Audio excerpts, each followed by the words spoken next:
بچه مرغان سیخ زدیم، ببینیم تا گوشتن رو که فکر کنم گردن اینا مون داخل سرخ کنیم، یه مشاهده کنیم دیگه. جای همتون خالی واسه تو میذارم ویدیو. بچه این مرغایی که چند تا تیکه مونده بود میخوایم اینا رو سرخ کنیم جدا.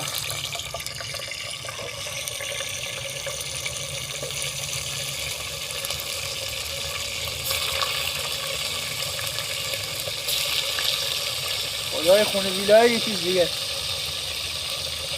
آتیشم بگیره سیغای کباب بشیم. خوبه دار دیگه برو عقب.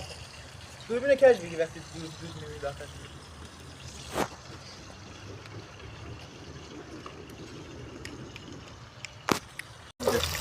اینم دیگه آماده شد.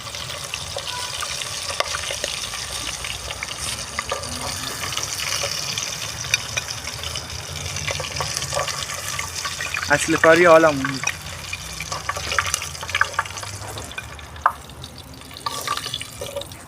بابا به به سیب زمینی هم بزنید.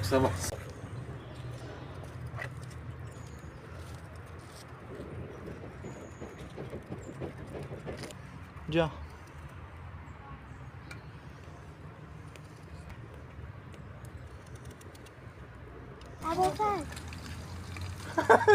اومدم دندون بزنیم و دیگه هم دیگه با دود دیگه نهید.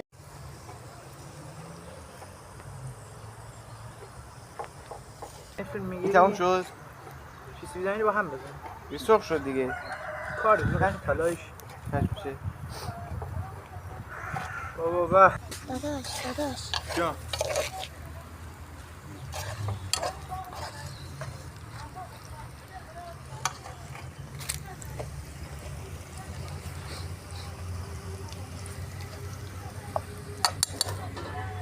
ناره نمیگیری؟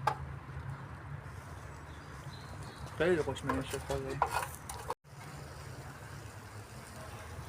بچه کارمان دیگه آخرشه دیگه. غذا آماده شدش.